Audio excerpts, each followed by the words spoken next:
አላህ የሰው ልጆችን ዱንያ ላይ ሲያስገኝ ለሁሉም ዋጋ ሰጥቷል፣ አክብሯቸዋል። በኃያሉ ፈጣሪ አላህ መኸለቃችን የክብራችን መነሻ መፍለቂያው ነው። ታዲያ የትኛውም ሰው የተፈጠረበት የተከበረ የሆነ ዓላማ አለው። የሆኑ ጥቂት ሰዎች ለቁም ነገር ተፈጥረው ከዚያ ሌሎቹ ተረስተው ወይም ሌሎቹ ተመልካች ሆነው እንዲኖሩ አይደለም የአላህ ሱብሓነሁ ወተዓላ ፍላጎት የነበረው።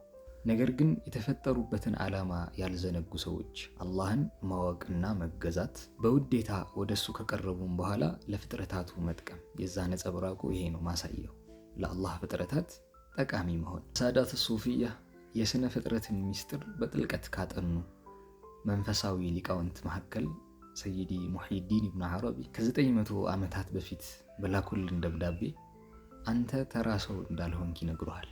የሩህህን የመንፈስህን ዋጋም እንዴት አድርገህ እንደምታውቅ አንዳንድ ነገሮችን ይጠቁማሉ። እስኪ እሳቸው ያሏቸውን ነገሮች አንድ ላይ እንመልከት። በመጀመሪያ የአላህ ሱብሓነሁ ወተዓላ ትእዛዛት ውስጥ ራስህን መመልከት።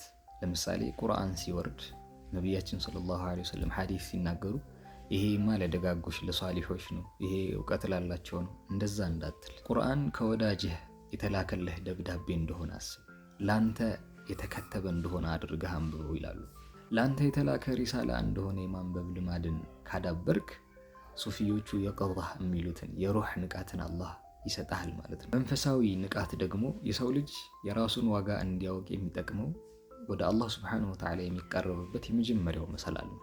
ለራስህ ዋጋ ካልሰጠህ ለማንኛውም ለዱንያም ይሁን ለቀጣዩ ዓለም ስራ ተነሳሽነት አይኖርም። በሌላውም ዓለም ላይ ደግሞ ለምሳሌ በሰዎች ላይ ተጽዕኖ የምትፈጥርበት ኢነርጂ የሆነ ኃይል አይኖርህም። ይህን ቁዋ የምታገኘው አላህ ሱብሓነሁ ወተዓላ ለእኔ ሲል ብዙ ነገሮችን አድርጓል ማለት ትችል ነው።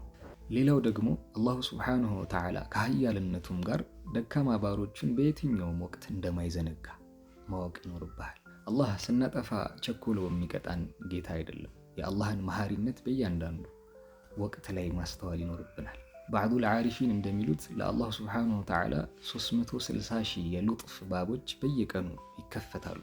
ማለትም የሰው ልጅ ቀልቡ ልቡ በጠራበት ልክ ከአላህ ሱብሓነሁ ወተዓላ የሚላኩ መልእክቶችን ማንበብ ይችላል። በየትኛውም ወቅት ላይ ህመም፣ ደስታ፣ ወዳጆችህን መለየት፣ ምንነቱ ያልታወቀ የብቸኝነት ስሜት፣ በህይወትህ የሚገጥሙ የትኛውም ለውጦች፣ የህይወት ውጣ ወረዶች ከአላሁ ሱብሓነሁ ወተዓላ የሚላኩ መልእክቶች ናቸው።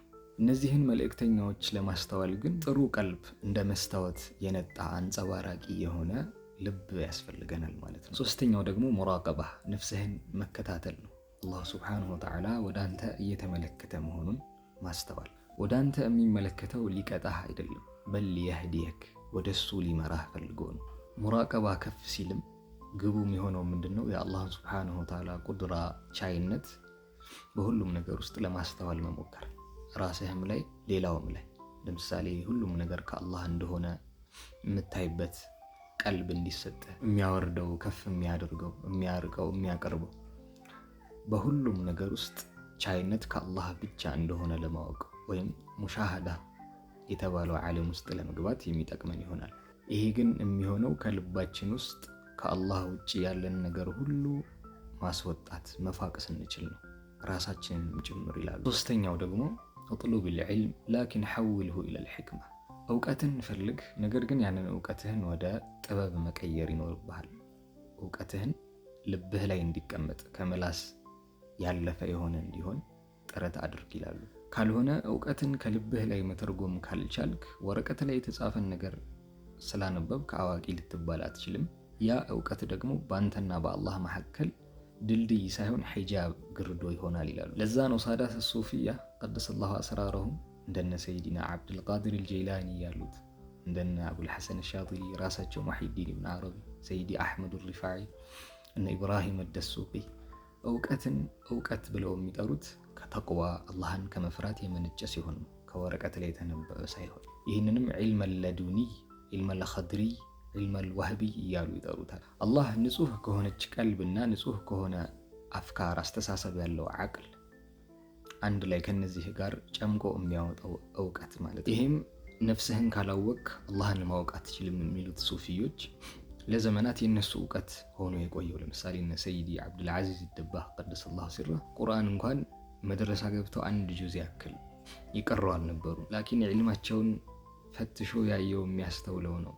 በጥበብ ቃላቶችን ያፈልቃሉ። የቁርአንና ሐዲስ ትርጓሜ እንኳን ሌላ ዑለማዎች ከሚያውቁት በላይ እነሱን ሁላ በሚያስደምም ሁኔታ ይናገሩ። ታዲያ የዚህ ሁሉ ዒልም መፍለቂያ የሆነው ቀልብ የሰይደል ውጁድ ሰለላሁ ዐለይሂ ወሰለም ቀልብ ነው። አነቢይ አልኡሚ ሰለዋቱ ረቢ ወሰላሙሁ ዐለይህ። በመጨረሻም አንዲት መልእክታቸውን እንተዋወስ። የሚያስደስትህን ሐሴትን የምታገኝበትን የሆነን ሌሎችን የምትጠቅምበትን መንገድ ፈልግ፣ በትንሽም ነገር ቢሆን። ነቢያችን ሰለላሁ ዐለይሂ ወሰለም አላህ ዘንድ በላጭ ሰው ብሎ ማለት ለሰዎች ጠቃሚ የሆነው ነው ብለዋል። ሳዳት ሱፊያ ሰዎችን በመኻደም ሰዎችን በመጥቀም ላይ የተለያዩ ኢንቴንሽኖች ንያዎች አሏቸው። በመጀመሪያ ለአንድ የተቸገረ ጭንቅ ውስጥ ላለ ሰው መድረስ በራሱ የሚሰጥህ ደስታ አለ፣ ያ ሰው ከጭንቁ ሲፈረጅ ስታየው ማለት ነው። ኢንሻአላህ በሌላ ጊዜ የምንተዋወስ ይሆናል። وصلى اللهم على سيدنا محمد وعلى آله وصحبه وسلم.